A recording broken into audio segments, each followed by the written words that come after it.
Hello. Thank you for joining us. Thank you to Chic and Code community for this opportunity. And again, thank you to all of you who joined us. Um, I would love our meeting to be as interactive as possible. I know that chat is disabled, however, there is a Q&A section. It's right in the middle of the Zoom screens, usually. Um, and you can type of your answers, anything that comes to your mind, post it there, and I'm gonna do everything I can in order to answer all of your questions. There are a couple of subjects which I would like to mention today, but as we are going through them, if there is anything that pops to your mind, type in Q&A, and either I'm gonna answer them as we go or we're gonna do it at the end of our meeting. Um, so yeah, let's start. Um, few words of introduction. As you may see, my name is Alex, and I'm a CEO of TrueMe. TrueMe is place where we intertwine technology and psychology to build gamifiable uh, programs which helps users gain foster their self-awareness. But we're not going to be talking about this today. Today is going to be all about females empowerment and women in tech and leadership and authenticity, because this is something I'm really truly passionate about. um, so how it all started. I'm not an engineer, and I have to admit it was a huge imposter syndrome for me, which I was struggling with for years. That I'm not an educated engineer. I studied finance. I actually studied law as well, and I was studying all over the place. I started in Poland, then I finished my bachelor degree in France, then I moved to Argentina, and it was all about business, but I always loved technology. uh, I was the first person to get an iPhone and then Apple Watch because I just love technology and I loved how it can impact our lives.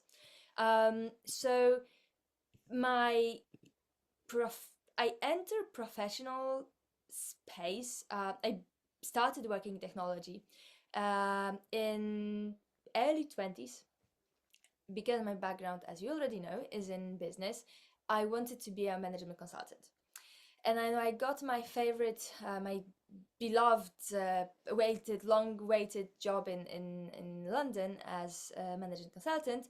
My first gig was to help a French pharmaceutical company to go through digital transformation. And when I discovered all the benefits of technology, how it can actually change our lives, and by the way, it was like 16 years ago, I was like, okay, this is my direction. I was also working in MicroStrategy, building reports, working with databases. This is where I really was able to connect with the power of data and how beneficial it can be for the organizations and also for our personal life if we actually gather data and we act according to what the data are suggesting. Um, and then while in London, I discovered the startup ecosystem. And that was a match made in heaven. Because there was a tech and there was business and there was this opportunity to build and grind and discover like solve problems, basically solve problems on a big scale. And I loved it. I really truly loved it. And after my first startup, TrueMe, which turned out to be a painful experience, beautiful but painful experience. This is where I learned how important the team is and how leadership is actually important, authentic leadership. I needed to take a break I actually didn't believe that I can do startups again, because I really wanted to gather my first startup to work, but it just, I was trying to, the, it was collapsing, and I was trying to sort it out through hiring more people, putting more money into it, my own savings, and it was a disaster. So it took me actually 5-6 years to realize that I'm ready again to enter this highly rewarding but also highly challenging pathway of technological startups. And a year ago, I decided that it's time for me, and I started a True Me. So that's my journey in tech. Um, I was supposed to mention here also about the challenges that the females face, the women face in tech industry. Um, and because, as I mentioned, I started as a managing consultant when I already was the only female in the team. Uh, it was kind of normal for me, realizing that I'm gonna be the only woman in the team. Therefore, I'm gonna be asked for coffee, and I'm gonna ask for to run errands, and I kind of assumed that my job is to be like an assistant. And combining that with imposter syndrome, that I'm not an engineer, I do understand code. I can do some basic things in C, like hello world, but I'm not an engineer. Um, Combining it all together made me a very over prepared leader. People used to love to work with me. At least that was the feedback I got. And but my work-life balance didn't really existed. The tipping point was when I was working for Swiss-based NGO, when I was responsible for building a technical team and overseeing entire technological portfolio for Bitcoin, the blockchain infrastructure. And my team consists of incredible engineers who are based from Hawaii to New Zealand. And I could work 24/7. And because of my imposter syndrome, I was like, yeah, I always have to be prepared. I always have to respond to every Slack message, every email. And then I realized that that's not the way. That I was over preparing because I wanted to ensure that they see me as a professional. They always saw me as a professional, but in my head, there was this element: I do not code, therefore, I cannot actually be here. I don't deserve to be here. And it takes us to the next, I think, the key element of our today discussion, which is the authentic leadership and the power of authentic leadership. So, when I was working with 24 hours per day, serving guys from Hawaii to New Zealand, I realized that I forgot about myself in it. I forgot about what's important for me, because there was a point when I realized that I was thinking that what's important for me is what's important for my team, which is not the case very often. And I really started pondering on what is important for me. What is that I want? What is that I like? Not what I think I should like, not what I think I should be taking care of, how I should be acting, but what is that I personally, like Alex, what I want to do. And this is when I realized that authenticity in general, but also authenticity in leadership, um, for me is ability. It's a mix of courage and humbleness. Authenticity is a very common phrase nowadays. There's loads of people who talk about authenticity, from Huberman to Brené Brown. Authenticity seems to be a thing nowadays. And I really believe that, from my own experience, how I define it is that in order to be authentic, we need to have the courage to act, but at the same time, we need to be humble enough to be aware of the fact that we might not know everything. So being an authentic leader does not mean that I'm gonna say, yes, I'm gonna do it, no worries, I'm gonna push through it. Uh, that's not being authentic. That's more like overcompensating. Um, Authenticity is something which I really believe that once each one of us gonna find and discover, um, and spend some time to understand what it is for us, what's our values, what is important for us, then it's gonna become much more easier. Not only to work, to be a leader, but also be a leader of our own lives. And that's why this mix of courage and humbleness, this is how I define authenticity in life and also in leadership. Um, and what are the key benefits? It's difficult to define what are the key benefits because I think the benefits for each one of us gonna be slightly different, and I would not like to say, oh, if you're gonna be authentic, this is what's gonna happen, because it's a process of understanding oneself, and the things here are not like zeros and ones. However, I would love to share with you guys 5 rules, 5 laws, which I define for myself as an authentic leader to think about on daily basis. So the first one is, remember that you are not managing time, but you are managing energy. And what does it mean? And I would really love you guys to think about it from the perspective of, okay, this is my professional life, but also that there is a kind of mirror between our professional life and personal life, because this rule does this rule of not managing time but managing energy applies both to our personal lives and our professional lives. What does it mean by do not do not manage your time but manage your energy? We can say, okay, each one of us has got 24 hours in a day. We eat, we sleep, we take care of ourselves. Long story short, we spend 8 hours working, more or less, 8 hours sleeping, and there's 8 hours for us. And if we give 100% of our energy to work, then there's nothing left for us.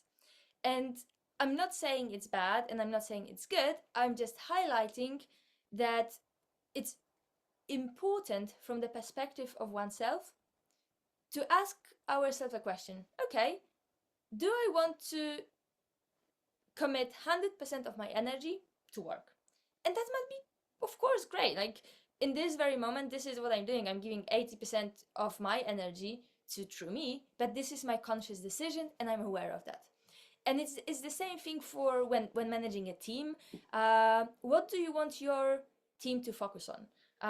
Take in consideration they've got a limited amount of energy for each day, and what do you want to do with it? Do you want to spend 50% of their energy and time on project tasks, explaining and managing, or do you want to ensure that they're gonna spend as much energy possible on their deep work, on the task that they've got in hand, instead of because then you can see how beneficial it's gonna become from the perspective of the team. And just to give you a small example, context switching and multitasking. There's been this I don't want to say idea, but this belief that especially women, they are really good at multitasking. And I'm the first one who says, oh yes, I can definitely do multitasking. But the truth is, it's not really, we cannot do multiple things at a time, but especially as women, we are really good at context switching. So in one moment I'm doing a presentation, then I'm writing an email, and then I'm jumping on a call. we are incredibly flexible, but what we really often forget is that this context switching is incredibly taxing. So if we are supposed to manage our energy and not time, let's prepare, let's block a couple of hours in our calendars only for deep work, or only decide that, okay, on Fridays I don't have meetings, because Fridays are my days for housekeeping. um, so yeah, this is what I meant by let's think about managing energy, not the time. And I'm checking from time to time the Q&A section, and I see you guys have no. Oh yes, there is something. Okay. Do you have a defining moment in your current realize the importance of authentic leadership? Yes, and yes. It was kind of a year ago. When I mentioned to you guys, I used to work in this NGO, and the way I got this job was pretty. Uh, Old me would say this was pretty cool. I got a phone call from Dubai saying, "Hey guy, hey Alex, are you looking for a job?" I said, "Not really." And they said, "Look, we've got this amazing team for you. This you're gonna get a board seat at the NGO. Book everything you want. Just help us build this team." And I was like, "Okay, let me get to know those guys, and I'm gonna decide." So I was like, I met the guy, and I was like, "Yes, let's do it. That's gonna be an epic adventure." And a year later, I realized that it might sound beautiful because from the career perspective, what more can I ask for? But I realized that I was working in the environment when women were really not respected. There were terrible jokes about the assistants, and it was just a terrible, terrible environment for women. And I realized, like, okay, this is not me. It Me as an authentic leader, I cannot be an authentic leader in an environment when my core beliefs as empowering women I'm being reminded about that it's a joke for the people for who I work.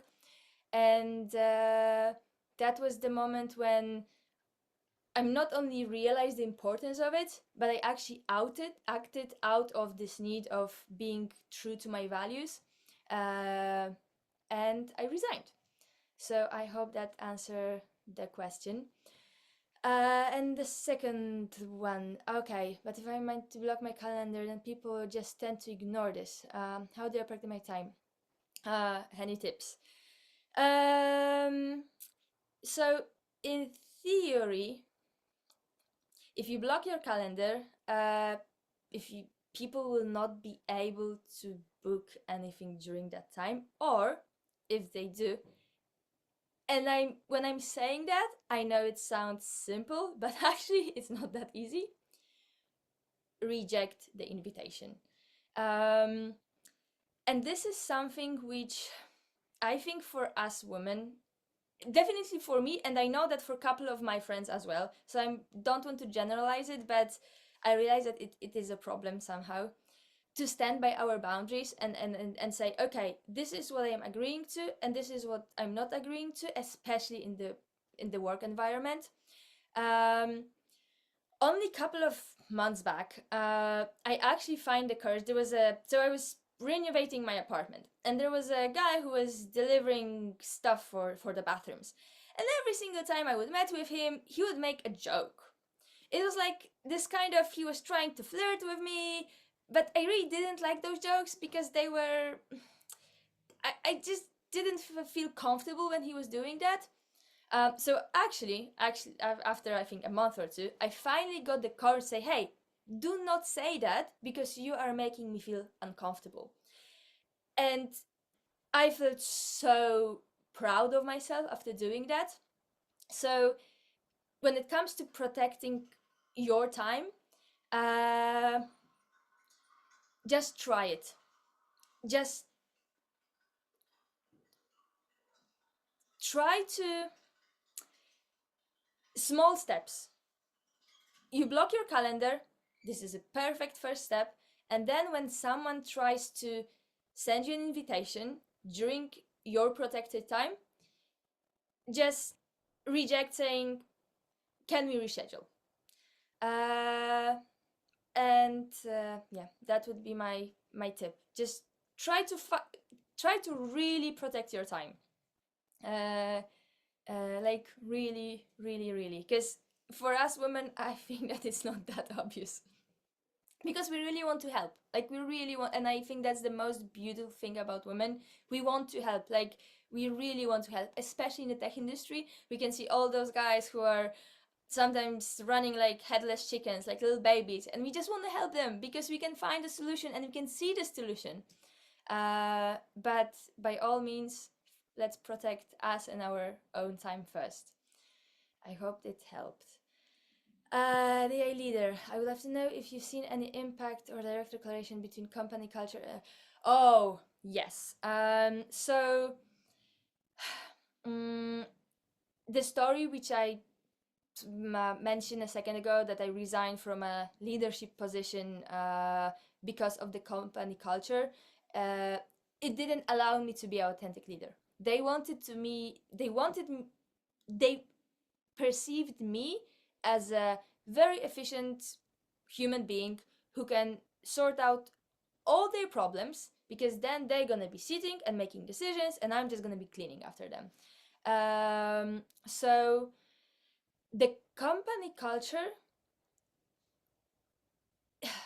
I would say, as we are becoming more authentic, as we are understanding ourselves better, and we are dedicating time to raise our self-awareness and understand us as human beings, then we are becoming more authentic and we are becoming more authentic leaders. And very often on this journey, which is not an easy journey, you're gonna realize that there is a huge clash between company culture and your authentic leadership, because very often huge corporations especially, they don't really want us to be authentic.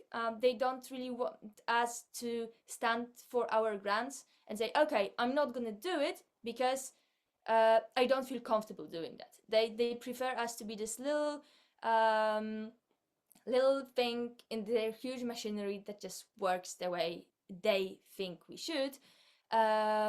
So the company culture, if I would to think about the company culture that will empower authentic leadership, it would be mostly companies that have clearly defined values, and really stand by their values. And I don't meant some kind of corporate jargon that says, oh, this is what we stand for. But if you can see a company that really stand by what they're saying, I would say one of those companies can be Patagonia, if I'm to give an example. But there is definitely a very, very, very tight correlation between company culture and authentic leaderships. Yes, I hope that helps. Okay, can you please advise on tip for ensuring authenticity? Get to know yourself. Get to know yourself, get to know yourself, get to know yourself in all the possible scenarios. There used to be a question in when going through the recruitment process. There was a question, oh, what are your weakest sides? And I think like 15 years ago, it was a pretty common question. I'm not sure if people are asking this question nowadays, but 15 years ago, that was a question. And the problem with this question is that it developed entire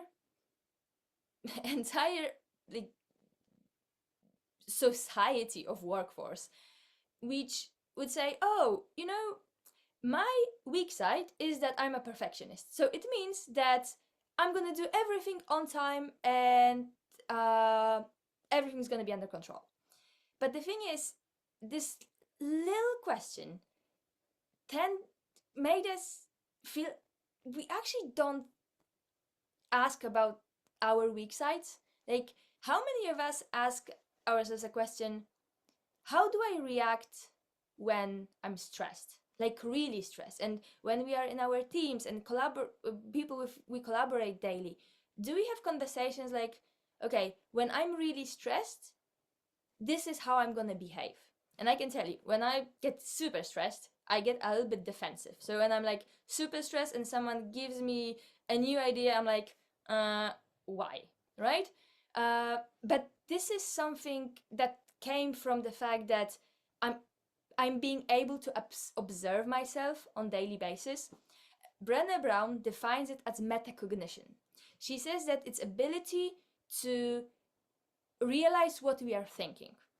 Um, if we go to a slightly different direction, a little bit of meditation, mindfulness, spirituality, this is what they define as consciousness. So, tips to ensure that we are being authentic: build the habit of checking with yourself. It can take 30 seconds, 10 seconds, but cutting off all the external noise is like, hey, how am I feeling with myself in this very moment? And I think this is and last one last thing. When we get to the point that we actually feel comfortable with ourselves, there is this moment when someone is asking us to do something that we don't want to do, or something that is against our core beliefs or our values. We can actually feel it in our bodies, especially females. Like, I was a small tangent. I was on a amazing workshops, I think 3 weeks ago, organized by on a music festival, and a woman who was leading those workshops. The workshops was about empowering females, long story short. And she said something which really stayed with me. She said, look, we as females, as women, we had this amazing benefit that despite of whatever is happening, we never lost touch with our intuition. Guys, for the other side, they completely lost it, right? For thousands of years, they were being told, you need to be first, you need to run faster, and you just need to get there and get it, right? But for us females, we never lost this connection with our authenticity, with our with who we are, and our intuition. So once we actually really get to the point that we understand ourselves and we know ourselves, our body's gonna tell us, hey, I don't like it, I don't feel comfortable doing that. And I would say that the best advice to ensure we are authentic is listen to our intuition. uh, okay, what are some top tips for developing your creative flair as a CEO? Oh, good one. This is a really good question. Uh, because very often when we are in a CEO position, there is this everything is collapsing. The world is collapsing. There is the entire C-suite, which is responsible for ensuring that the world is not collapsing. And the role of a CTO is to ensure that when the world of everyone is collapsing, the CEO knows what to do and is able to solve this problem. And that's why it's very easy to just get into this to become this problem solving machine as a CEO. And what we can observe in startup world very often is that the CEO is leading company for a particular time, but then the CEO decides, I actually prefer to work with the product because this is the creative work is what I love to do. I don't want to do problem solving. So in terms of developing your creative flair, I would say schedule some time at the beginning. It can be during your free time and doing something completely different. For example, go pottering, like painting, something that is incredibly creative, which gonna help you feel into how your body and mind acts when you're doing something super creative, like some dancing, some intuitive dancing, whatever it is that is completely not related to work and sounds creative. Can be like ballet lessons, whatever it's gonna be, and give it a try. But not from the perspective of how good I'm gonna be in this creative work. It's not about painting a picture, or it's not about learning how to sing a song. It's only about feeling into how you are feeling when you are being creative. Yeah, and then once you actually know how you feel when you're being creative, when you're in this flow of just building, uh, then you can try to translate some of those feelings into your work. And it definitely helped me, because I was like really black and white, everything is squared. And it was actually an advice that I got from a very good friend of mine. She's like, start painting. I was like, what? And the first painting which I paint was a square of different colors. So the beginnings are really painful, but now, yeah, it flows. So hope it's also gonna work for you. Do you think that being authentic is harder for women, especially the higher we climb? Oh, yes. Mm, I'm not sure if it's harder for women than guys, because it's kind of intertwined with what I was saying earlier, that we as women, we never lost touch with our intuition, and guys completely did. But then from the other hand, the work environment is more masculine, especially in the tech industry. It's really masculine, and it's like, there's a problem, you need to solve it. Problem, you need to solve it. And I really believe that majority of females who are working in tech industry, they really love problem solving. And this is why we are working in this industry. And I think that from my experience, this tricky thing with being authentic, especially higher as we climb, is that imagine it's like a glass of something, right? And it's filling up, it's filling up, it's filling up, and as you're realizing, you're getting to know yourself better and better, you are realizing that you're not really being authentic. So you're realizing that your glass is being fuller and the water is about to get out of this glass, because there's just too much bullshit that you cannot stand any longer, because it's against what you believe in. And then there is this career, as we are climbing higher and higher, we've got a lot to lose. Because there is this beautiful salary, and there is all those perks, and there's this comfortable position. It's not really perfect for me, but I feel so comfortable there. And as we're becoming authentic, this workplace might become not so comfortable for us. And this is very challenging and tricky moment, because this is a moment when many of us will say, this authenticity thing, I mean, I prefer my job, I prefer my comfort zone, because while you're being authentic, you're gonna be going constantly out of your comfort zone. So yes, I really believe that being authentic can get trickier and trickier, especially higher as we climb. I'm not sure if it's harder for women or for men. I would say it's completely different, but I'm not sure if it's harder, especially that I'm not a man, so it's kind of difficult for me to say. But yes, it's difficult, definitely trickier the higher we get, because we simply get more to lose. But what I can tell you is that there isn't a better feeling. No shoes, no holidays, luxury holidays, no, no fancy bags gonna give the same feeling of being able to say, I know myself and I'm proud of being myself. And this is something that no money can buy.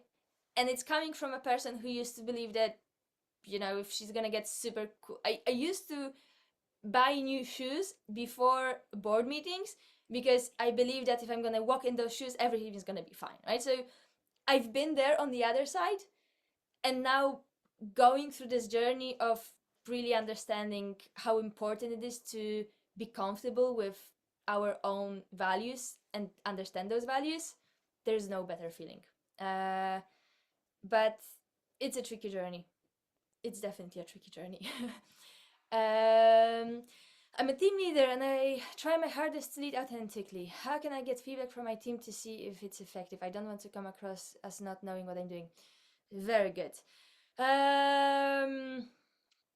So, there is this is an exercise which definitely Brené Brown is suggesting.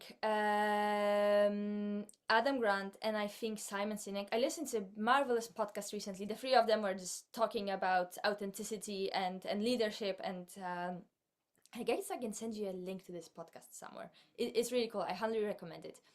And they were mentioning exercise. It's kind of like a 360 exercise when we are asking people within our team about our weak sides and our strong sides.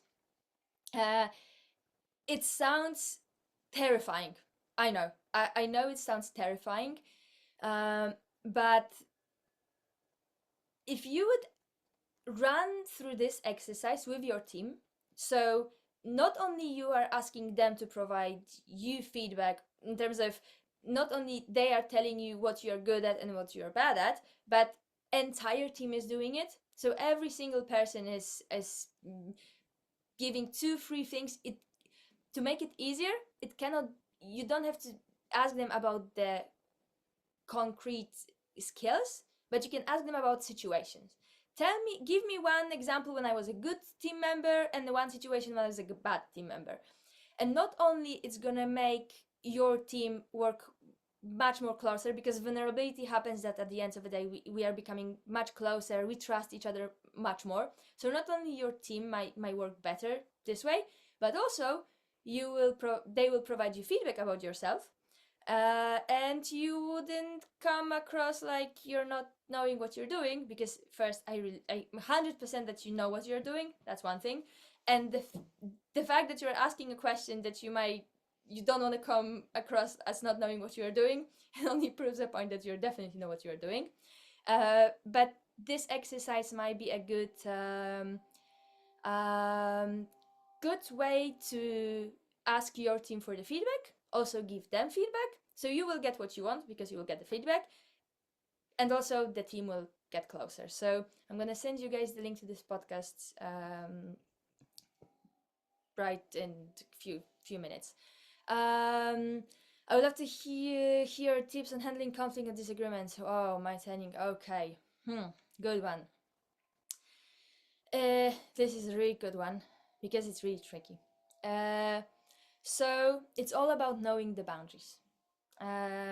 All about knowing the boundaries and communicating them in a very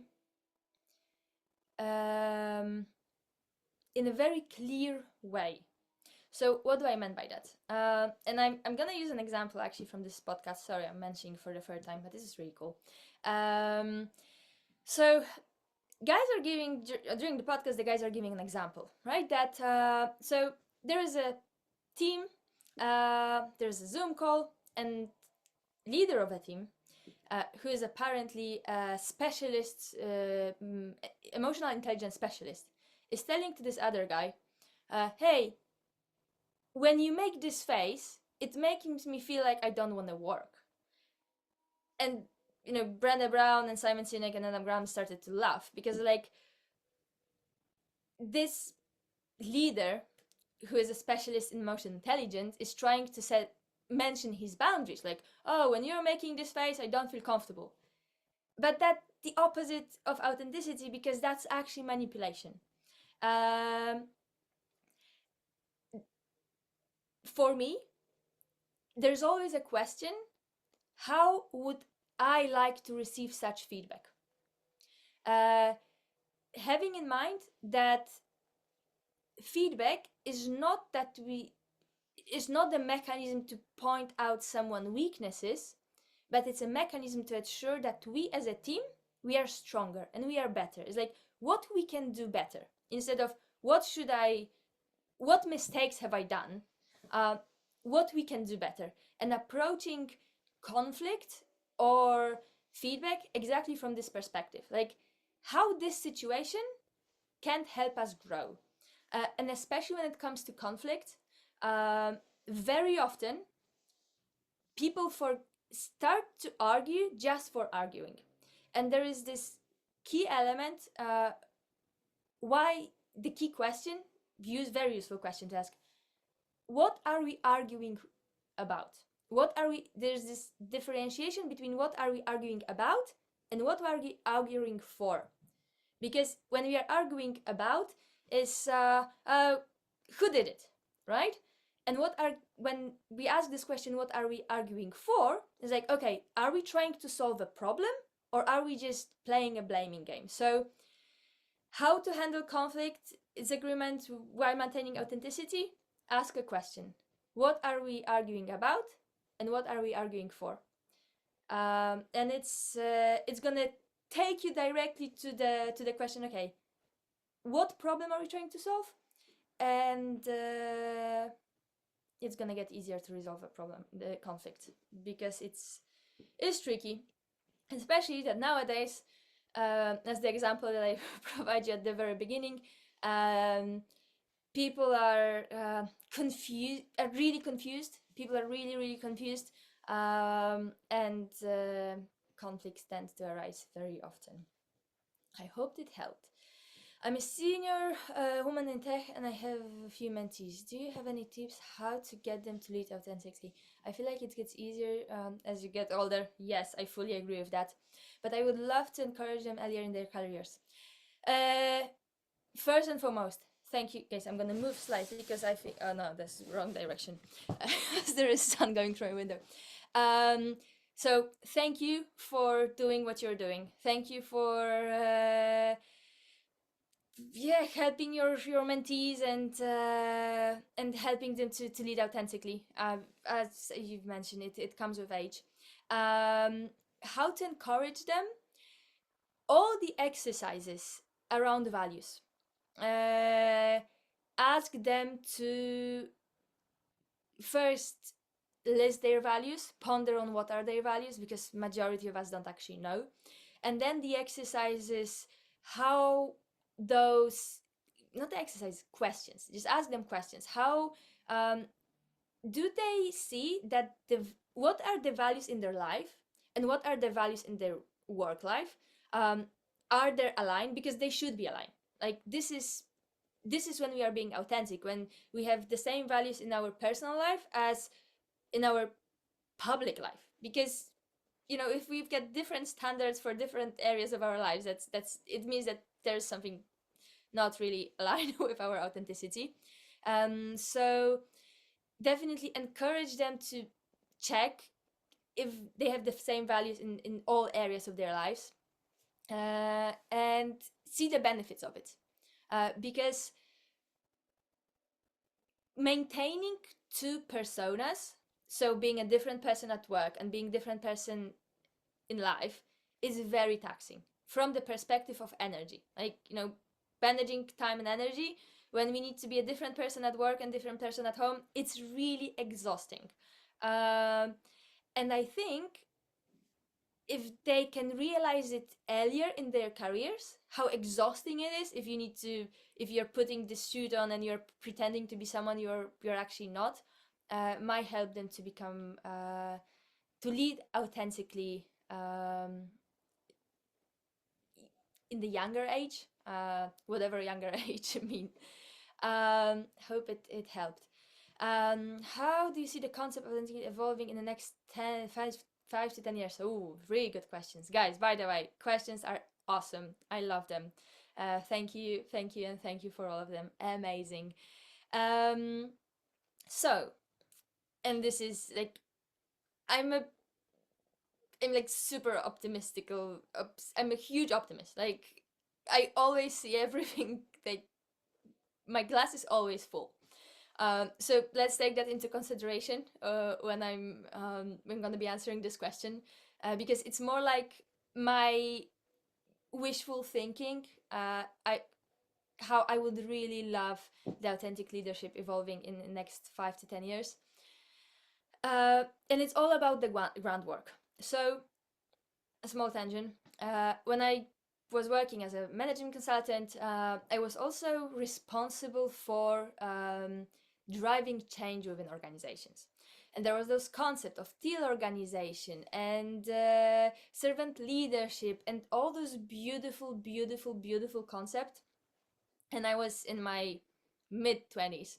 I really wanted to implement them everywhere. I was like, yes, we're gonna be a self-managing teams and it's gonna work and everything's gonna be fine. And then, like a decade later, I was like, this is rubbish. It's never gonna work because we cannot impose self-awareness. It needs to come from the bottom up. It cannot come from the top down. If it's coming from the top down, it might be very, very helpful because we can have organizations that really are driven by the values and they understand what is important for them. They encourage diversity their teams, but unfortunately, those are still just nice to have concepts. So in next 5-10 years, I would really like this authenticity, self-awareness coming from the bottom up, because and in order to for this to happen, uh, people will have to experience in their own lives how much lighter the life can be when they don't have to pretend and they don't have to put those thousands on masks and pretend to be someone they are not. And Yeah, so I really believe that we as humanity, as society, we're gonna learn to pay more attention to our own emotions and our own feelings. And I would love to see that within next couple of years it's gonna be almost expected from employees and leaders to be able to say, you know what, this is enough for today. Now I need to take care of my well-being. I need to take care of my mental health. uh, it's done. We're gonna come back to it tomorrow, or uh, it's gonna be simply normal that our mental health is our priority. And this is how I would love to see authentic leadership evolving in the next 5-10 years. That we all gonna put our mental health uh, as the most important thing. uh, because there's definitely gonna be this moment when, as you guys are seeing now, authentic leadership is just trendy, it's just cool, and everyone is talking about it. But then I was listening to Huberman podcast, and he goes, and it was actually a conversation between Huberman and Adam Grant, and he goes like, yes, so how it goes with this authenticity. So when I'm trying to be authentic and I'm telling someone in my workplace all about my problems at home, I'm just trying to be authentic. I want to tell them how I feel. And then Adam Grant was like, this is not authenticity. This is emotional. It's just oversharing. And when we are being authentic, especially as leaders, is not about telling everyone about our home life, or our problems with our pets, or our problems with our partners. That's oversharing. Authenticity is knowing exactly how to share and knowing what to tell and how. And very often it's useful to talk about our personal lives, some bits of it, but only to to build closer rapport with the team that we are working with. I hope it helped and I answered your question. Okay, last but not least, I lead a fully remote team and find it harder to lead from my home. Oh my god, tell me about it. Yes, yes, yes, and yes. Do you have any tips of being attending through my laptop? Oh, being authentic through your laptop. I would start actually with the first part of the sentence. I admire you, and for managing a fully remote team, this is these are the benefits and like pros and cons of post pandemic world. I'm kind of grateful that we can work from homes and the culture of work changed, but then we don't talk enough about how difficult it is to run a remote team. You don't see them, you don't feel them, you you don't know how they actually are because you're just talking to virtual representation of them. So I would say that in order to be authentic through your laptop, make sure that at least once every 6 months you're actually meeting with your team, uh, because the best way how to ensure that you are being authentic through your laptop is to get to know them in person, because as long as you're meeting only remotely, it's not, one thing is you being authentic, but it's also really important for them to be able to be honest with you, because unless we meet with human beings face in face, it's really difficult for us uh, to be our authentic self. Um, I know it might sound a little bit funny, but I will give you an example, and I think it's gonna become a little bit more clear then. So I used to have this co-founder. She was a friend of a friend, and I've heard great things about her. The way she presented herself was like, wow, this is exactly what we need. But we were working only online, and I was like, after 4 or 5 months, I was like, there's something off. I couldn't tell you exactly what, but I just knew that every time when we would join a meeting, I was not being myself. She was projecting me as a boss, as a person who gonna tell her what to do. And as this relationship was progressing, I was realizing that there's something off here. I don't feel comfortable with myself during those meetings. Um, and then, long story short, this entire relationship ended because it turned out that my intuition was correct, and there was something off. She actually didn't mention that she was struggling with mental health issues big time, and all those things that she told us were actually not really true. But the key element is that listen to yourself when managing fully remote teams, especially online. Like, really focus twice as hard, not on what those people are telling you in between lines, but really focus on how you are feeling. And if something inside of you feels that something is off, trust your gut. And then, as I mentioned earlier, try to get to know your team in person, because I think that this is very, very important, because I'm tempted to say that we can it's gonna sound bad, but it's like we can almost fake authenticity through your laptop to some extent, like, being always nice and smiling. It's like, but you cannot, when you're meeting with people in person, you cannot fake it. It's just not possible, because you're gonna feel it straight away.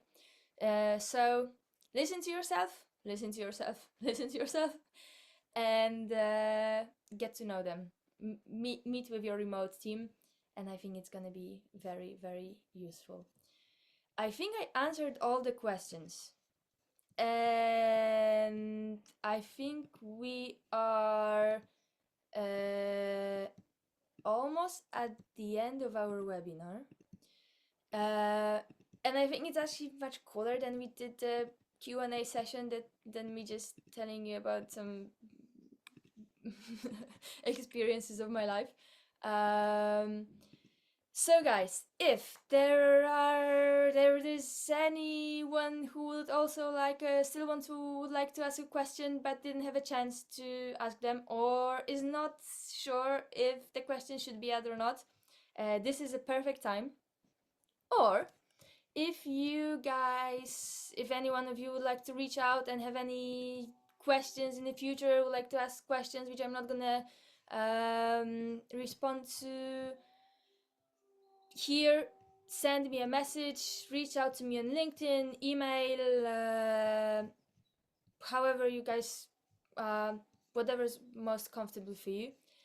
I'm looking in this very moment for a podcast which I mentioned to you. I just need to find it on my Spotify. And I'm gonna copy paste it to the Q&A window. Okay, there we go. Share, copy link. Okay, can I actually do it? Okay, that's gonna be pretty random because I'm gonna copy paste it as an answer to one of the questions. Can I do it this way? Or I can most likely do it here. Host and panelist, and you guys should see it. There's a link to an episode number 1, and there is a link to episode number 2. And they're pretty cool. So I highly recommend you listening to those 2 episodes of Simon Sinek podcast. And in the meanwhile, thank you guys. It was a pleasure and honor to be able to answer your question during this last hour. I loved your questions, and I'm so incredibly grateful to see that so many people are interested and passionate about authenticity. So yeah, thank you, and thank you. And as I mentioned, if you guys have any questions, reach out to me. I'm more than happy to continue our conversation about authenticity. And thank you loads to She Can Code community. You guys are doing amazing job, and I love to be a part of it. So thank you.